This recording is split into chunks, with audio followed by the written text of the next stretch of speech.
الحمدللہ رب العالمین والصلاة والسلام علی سید الانبیاء والمرسلین اما بعد فاعوذ باللہ من الشیطان الرجیم بسم اللہ الرحمن الرحیم۔ محترم بزرگوں، دوستوں، نوجوان ساتھیوں، محترم بہنوں، پیارے بچوں، السلام علیکم ورحمۃ اللہ وبرکاتہ۔ آج کی ویڈیو میں حضرت امام بری رحمۃ اللہ تعالی علیہ کا بیان کیا جائے گا۔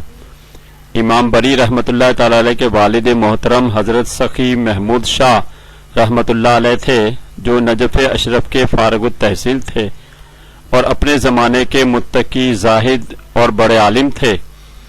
ایسے ہی نیک شخص کے ہاں حضرت امام بری 1026 ہجری کو ضلع باغ کلاں کے قصبہ چولی موجودہ اسلام آباد میں پیدا ہوئے۔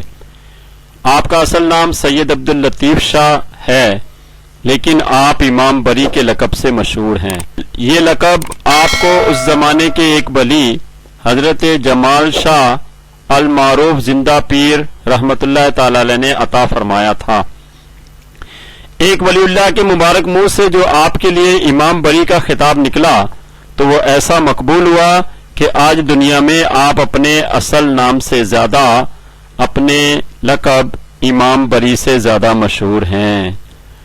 آپ سادات کرام میں سے ہیں، کیونکہ آپ کا سلسلہ نسب حضرت موسیٰ کاظم رحمت اللہ تعالی علیہ سے ہوتا ہوا حضرت علی رضی اللہ تعالی عنہ سے جا کر مل جاتا ہے۔ آپ مادرزاد ولی تھے۔ آپ میں بچپن ہی سے ایسی باتیں سرزد ہونا شروع ہو گئی تھیں کہ جن سے اندازہ ہوتا تھا کہ یہ بچہ بڑا ہو کر بہت بڑا بزرگ بنے گا۔ چنانچہ اسی زمن میں آپ کے بچپن کا ایک واقعہ ملتا ہے کہ چند دیہاتی آپ کے والد صاحب کی خدمت میں حاضر ہوئے اور عرض کی، آپ کا بیٹا جب مویشی چرانے آتا ہے تو خود درخت کے نیچے سو جاتا ہے اور مویشی جدھر چاہتے ہیں نکل جاتے ہیں اور دوسروں کی فصلیں اجاڑ کر رکھ دیتے ہیں۔ آپ کے والد صاحب نے آپ کو بلا کر ساری بات بتائی اور سخت ناراض ہوئے اور فرمایا، تمہاری وجہ سے مخلوق خدا کا نقصان ہو رہا ہے۔ آپ نے اپنے والد صاحب سے عرض کی، میرے خیال میں تو ان کا کوئی نقصان نہیں ہوا۔ دیہاتیوں نے جب یہ سنا تو کہا، آپ خود چل کر نقصان دیکھ لیں۔ آپ کے والد آپ اور ان دیہاتیوں کو لے کر جب آپ کھیتوں میں پہنچے تو دیہاتی حیران رہ گئے، کیونکہ جن کھیتوں کو وہ اجڑا ہوا دیکھ کر گئے تھے وہی کھیت اب لہلہا رہے تھے اور ان میں سے کسی فصل کو بھی نقصان نہ پہنچا تھا۔ یہ دیکھ کر آپ کے والد کا غصہ ٹھنڈا ہو گیا اور دیہاتی بڑے شرمندہ ہوئے اور معافی کے طلبگار ہوئے۔ غرض کے ایسی غیر معمولی واقعات آپ سے اکثر و بیشتر بچپن ہی سے ہوتے رہتے تھے۔ آپ کے والد صاحب نے بچپن ہی سے آپ کی تعلیم و تربیت بڑے اچھے خطوط پر کی۔ والد صاحب کے انتقال کے بعد آپ علم دین کے لیے مرکز غور گشتی کے علاقے میں تشریف لے گئے۔ آپ نے یہاں سے قرآن، حدیث، فقہ، منطق، ریاضی، علم الکلام، ادب، علم المعانی، علوم روحانی اور علم طب کی تعلیم حاصل کی اور ان علوم میں آپ کو کافی کمال حاصل ہو گیا۔ جب آپ تمام ظاہری علوم حاصل کر چکے تو تلاش مرشد اور نظارہ قدرت کے لیے آپ Kashmir, Badakhshan, Mashhad, Najaf Ashraf, Karbala, Baghdad, Bukhara, مصر، دمشق پہنچے۔ پھر آپ مکہ شریف میں حاضر ہوئے اور حج ادا فرمایا۔ پھر مدینہ شریف میں روزہ رسول صلی اللہ تعالی وسلم پر حاضر ہوئے۔ مکہ و مدینہ سے انوار و تجلیات سے اپنے دامن کو بھرنے کے بعد آپ ضلع ساہیوال پہنچے۔ ان دنوں یہ علاقہ حضرت شاہ امیر بالا پیر جو قادری سلسلے کے بزرگ تھے ان کے انوار سے جگمگا رہا تھا۔ آپ ان سے مرید ہوئے اور مزید روحانیت کے اسباق ان سے پڑھے۔ آپ کا سلسلہ طریقت 14 واسطوں کے بعد حضور سیدنا غوث پاک رحمت اللہ تعالی علیہ سے جا کر مل جاتا ہے اور پھر غوث پاک کا سلسلہ حضور علیہ الصلوۃ والسلام سے جا کر مل جاتا ہے۔ یوں آپ کا سلسلہ نسب اور سلسلہ طریقت دونوں جا کر نبی کریم صلی اللہ تعالی علیہ وسلم سے مل جاتے ہیں۔ اس سے ہم ان کے عظیم مقام کا اندازہ کر سکتے ہیں۔ پیر و مرشد نے آپ کی تکمیل کر کے آپ کو خلافت و اجازت مرحمت فرمائی۔ پھر آپ کو آپ کے شیخ نے کفر و ظلمت و جہالت کے اندھیری رات کے خاتمے کے لیے پوٹوہار کے علاقے میں تبلیغ دین کے لیے بھیجا۔ پھر آپ نے ضلع ہزارہ کے ایک معزز خاندان کے سردار سید نور محمد کی صاحبزادی بی بی دامن خاتون سے شادی کی۔ اس سے اللہ تعالیٰ عز و جل نے آپ کو ایک بیٹی عطا کی جو بعد میں انتقال کر گئی۔ اس کے کچھ عرصے کے بعد آپ کی زوجہ بھی وصال کر گئی۔ بعد میں آپ نے دوسری شادی تا حیات نہ کی اور دنیاوی مصروفیات سے آزاد ہو کر اپنا سارا وقت دین کے لیے وقف کر دیا۔ آپ نے اپنی زندگی کا ابتدائی دور بطور سالک گزارا اور آخری دور بطور مجذوب کے گزارا۔ آپ کی زندگی اتباع رسول صلی اللہ تعالی علیہ وسلم کا نمونہ تھی۔ آپ کی پرخلوص تبلیغ دین کی برکت سے کفر اور ظلم کے بادل چھٹ گئے۔ آپ کی تبلیغ پرنور شخصیت اخلاق حسنہ سے متاثر ہو کر بے شمار غیر مسلم آپ کے دست حق پرست پر کلمہ پڑھ کے مسلمان ہو گئے۔ آپ نے شریعت کی تعلیم کے ساتھ ساتھ تصوف و طریقت کی بھی جام لٹائے۔ آپ ایک انقلابی شخصیت کے مالک تھے۔ آپ نے دین اسلام کی بے پناہ خدمت کی۔ آپ ایک با کرامت ولی تھے۔ آپ سے کئی کرامات کا بھی ظہور ہوا۔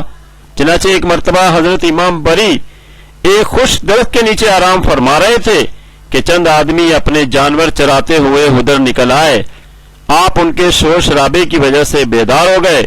انہوں نے آپ سے عرض کی، جس درخت کے نیچے آپ ہیں یہ ایک عرصہ دراز سے خشک ہو گیا ہے، اس کو بارشوں نے بھی ہرا بھرا نہ کیا۔ سنا ہے اللہ کے ولی کی دعا سے سوکھے درخت بھی ہرے ہو جاتے ہیں۔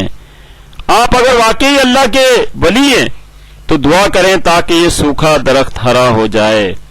آپ نے ان کی باتیں خاموشی سے سنی۔ اتنے میں وہاں سکھوں اور ہندوؤں کا ایک قافلہ بھی آ پہنچا۔ وہ بھی ایک ولی کی کرامت دیکھنے کے لیے وہاں رک گئے۔ حضرت امام بری رحمت اللہ تعالی علیہ سجدے میں تشریف لے گئے اور اللہ کی بارگاہ میں عرض کی، اے اللہ، یہ لوگ میرا امتحان لینا چاہتے ہیں، کامیابی دینا تیرا کام ہے۔ تو اگر ان لوگوں کے سامنے مجھے سرخرو کر دے تو یہ تیرا بہت بڑا کرم ہوگا۔ اللہ تعالیٰ عز و جل نے دعا کو قبول فرمایا اور ابھی آپ نے سجدے سے سر نہ اٹھایا تھا کہ وہ سوکھا درخت سرسبز و شاداب ہو گیا۔ سکھوں اور ہندوؤں کے قافلے نے جب یہ عظیم کرامت دیکھی تو وہ فوراً کلمہ پڑھ کر مسلمان ہو گئے۔ اسی طرح ایک بار شاہ ہند شاہ جہاں کسی مہم کی وجہ سے ہزارہ کے علاقے میں دورے پر آیا تو آپ کے حاسدین نے بادشاہ سے امام بری رحمت اللہ تعالی علیہ کی بڑھتی ہوئی مقبولیت کا ذکر کیا اور بادشاہ سے کہا کہ یہ آپ کی حکومت کے خلاف ایک محاذ تیار کر رہا ہے۔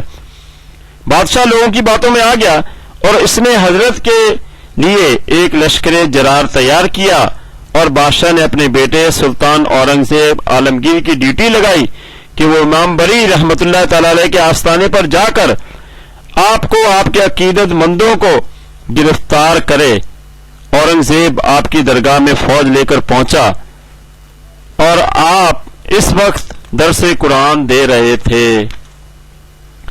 آپ نے اس کی بالکل پرواہ نہ کی اور نہ مرعوب ہوئے بلکہ قرآن پاک کا درس جاری رکھا۔ شہزادہ عالمگیر پر یہ دیکھ کر رعب طاری ہو گیا۔ وہ آپ کا درس سنتا رہا حتیٰ کہ بالکل موم ہو گیا۔ بعد میں عالمگیر نے امام بری رحمت اللہ تعالی علیہ سے دعا کی درخواست کی۔ آپ نے اس کے لیے دعا کی اور اس کو خوشخبری سنائی کہ ایک دن تم ہندوستان کے بادشاہ بنو گے۔ بعد میں آپ کا کہا ہوا پورا ہوا اور شاہ جہاں کے انتقال کے بعد عالمگیر ہندوستان کا بادشاہ بنا۔ غرض کی منبع علم و عرفان آخری عمر میں ایک طویل عرصہ کے لیے بیمار ہو گیا اور اسی بیماری میں آخری کار 7 ربیع الثانی 1117 ہجری میں اس دنیا سے پردہ کر گیا۔ بوقت وصال آپ کی عمر 93 برس تھی۔ آپ کے جنازے میں ایک کثیر ازدحام تھا، حتیٰ کہ شہنشاہ ہند عالمگیر بھی آپ کے جنازے میں شامل تھا۔ آپ کو باغ کلاں کو نور پور شاہان میں سپرد خاک کیا گیا۔ شہنشاہ ہند عالمگیر نے آپ کا بڑا خوبصورت مزار بنایا۔ ہر دور کے حکمران بعد میں بھی مزار کی تعمیر و ترقی میں حصہ لیتے رہے، اگرچہ کہ آپ بظاہر نظروں سے اوجھل ہو گئے، مگر روحانی طور پر آپ کا فیض آج بھی جاری ہے اور انشاءاللہ قیامت تک جاری رہے گا۔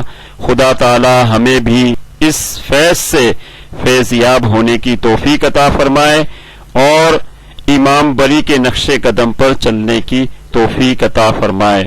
بری بری امام بری سرکار بری، بری بری امام بری سرکار بری، میری کھوٹی قسمت کرو ہری، سرکار بری امام بری، وما علینا الا البلاغ۔